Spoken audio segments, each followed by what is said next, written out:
know it's time to do it major. Here's to the hustlers, the movers and shakers. Get up on your grind, don't let the haters get ya. I know that you got a vision, now it's time to deliver. Yeah, giving you the tools, helping you to grow. Level up, time to shine like you never did before. Let them know, more than a podcast, it's a mindset. You can do anything, you just gotta keep grinding. Let's go. The entrepreneur adventure. Hey, the entrepreneur adventure. You ready? Please welcome the financial freedom guru, Maurice Philogene. Welcome, Maurice. When you were doing this with the goal of replacing your income from your day job, I typically see people approach that from two different ways. They either from a security standpoint, hey, I need a plan B, or hey, I want to replace my income to have more security, or I want to have more money and freedom for playing and doing the things I want to do. What was that early motivation for you to build that? Brother, it was the latter. And I'm gonna take the money conversation out of it, because as I reflect back on it, it was never about money. It was about being able to control my time. And I talked to you guys a little bit at the beginning about what I refer to as the 5 freedoms: financial freedom, time freedom, geographic freedom, hence all the travels, but there's more to it than just that. My business coach articulated it for me in the last year and a half, but the whole thing was so I could live life in the way that I wanted to. Now, I didn't wait until I had all the income. I've been traveling and doing all the things that I do, being a federal agent, being a police officer, investing in restaurants and what have you, the entire time, because I know that we have a very finite amount of time on this planet. But I wanted the income such that I could accelerate what I was doing as a person. Now I can focus on things of purpose, like I want to live and operate as a businessman in the Mediterranean. So now I can go do that stuff. I could focus on being a police officer because I create the time to do it. All this stuff was more so about living life the way that I wanted to live it.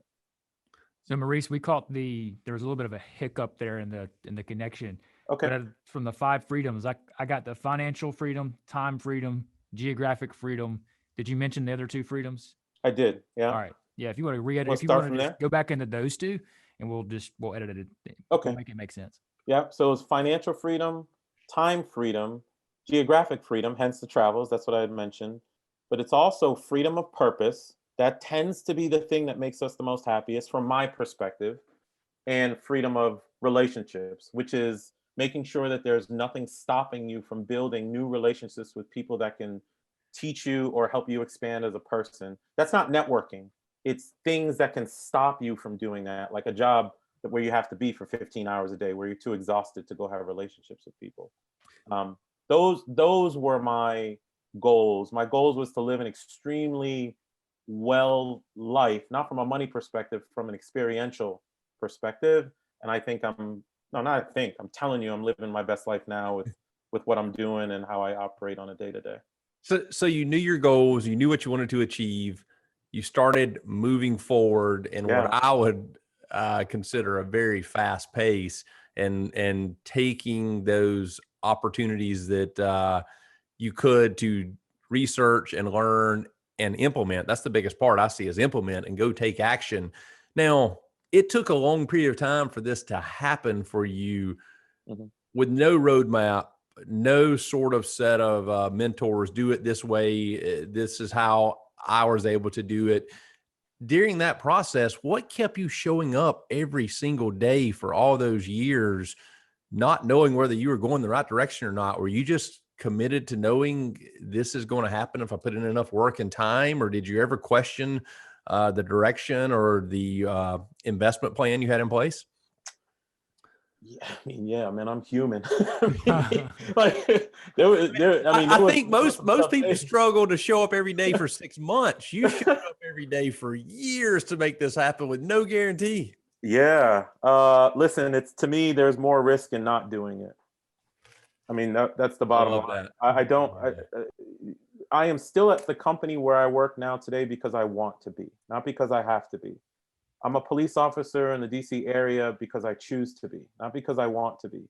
I wanted to live life that way, right? And I'm in my mid 40s, and the idea of waiting till I was 68 to go start enjoying life was not acceptable. So I was either gonna make it or not make it, but know that I tried my butt off to do it. So no, I never second guessed what I was doing. I just, now what I know, I could have done things a lot faster, but then again, I wouldn't be the same person that I am today. Man, I so admire that. The mindset of work for 30 or 40 years and start enjoying life or having any time or freedom when you're 65. I just, that blows my mind that is what our society pushes entrepreneurs and employees towards. That is not how I subscribe to life and business. And I love hearing somebody else. I'll tell you a funny story. Before my wife and I got married, we were talking about our life and our future. And I said, listen, honey, I can only guarantee you one of two things. We're either going to be really successful or really broke. The average, like 9-to-5 life of conservative, boring, work for 40 years and retire, that's not my plan. I can't guarantee which direction it's going, but we're going to be one or the other. And fortunately, we're leaning towards one side as opposed to the other. So blessed and grateful for that. But I love that mentality. I want to add something to that. There is nothing wrong with the 9-to-5 at all. There's nothing wrong with it, especially if the 9-to-5 you're working at is your passion. I got firefighter buddies, man, they love it. I've been a police officer now for 13 years. There's men and women who are doing the job who are just like, I'm in heaven doing the job because they get to help people every day. So there's nothing wrong with it. But I will take us back to grade school and high school where we were taught, okay, you go to middle school, you go to junior high, high school, college, you get out of college, you get a good job, you get your first place, then you find a girlfriend or a boyfriend, and then you get the mortgage, you get the house, the 2.5 kids, a white picket fence, and a dog, and then you buy too many things, and now you are beholden to the job to pay for the payments on all the things that we buy, right? That path, I was very aware of not getting into that path. And I don't think a lot of people, I think a lot of people fall into that cycle because that's just generally what's taught. We're taught to be an employee. We're taught to sit in the chairs at school and face forward and do the programmatic assignment and We're taught to be employees. I don't think we're necessarily taught to be go after freedom in your life rather than go after the title or the dollar. I never wanted titles. I wanted the freedom. So I never competed with my peers. Just tried to create for myself, my family, and my friends. Maurice, when you're saying that too, man, you're saying like we were taught those things. I 100% agree with you. I think that's just our society teaches similar like this. Hey, this is the path you're supposed to take, but it's not just taught. It's like conditioned. It's conditioned. To the point. There you go. When you're not doing it, people are like, "What's wrong with Maurice?" Right.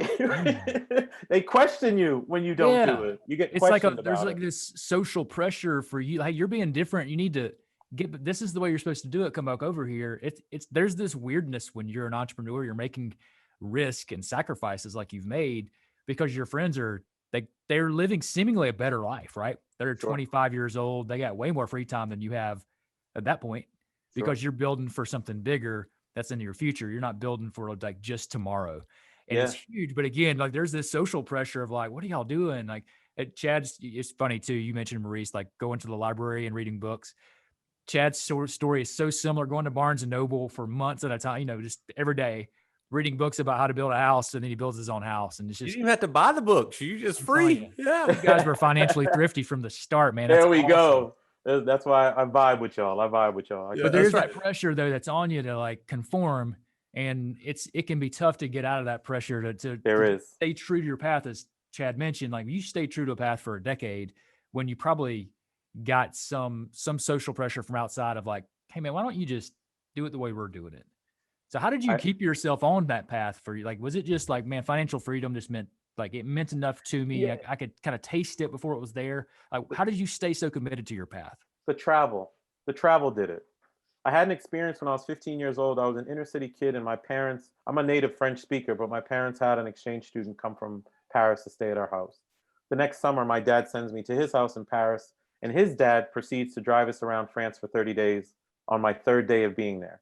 I experienced everything that you can possibly imagine. Emotional, French food, French wine, castles, weddings, funerals, the Boy Scouts, playing sports. It just opened my eyes to the fact that the world had a lot more to offer than Boston at the time. So I always knew the world had a lot more to offer, and I had to go out and get it. Sitting at a desk for 15 years or 20 years, such that maybe one day I could go out and explore, was unacceptable to me. Hence, I've been traveling in my own way, not as a tourist, never as a tourist, but traveling in my own way or taking on assignments for my consulting firm or in the military as a federal agent, specifically that had international context or doing something uniquely different or something like that. Because I had that perspective that there was way more in life to do, that's how I was able to do the following. I never competed with people. I never worried about the titles. I've been the same quote unquote level at my firm since 2013.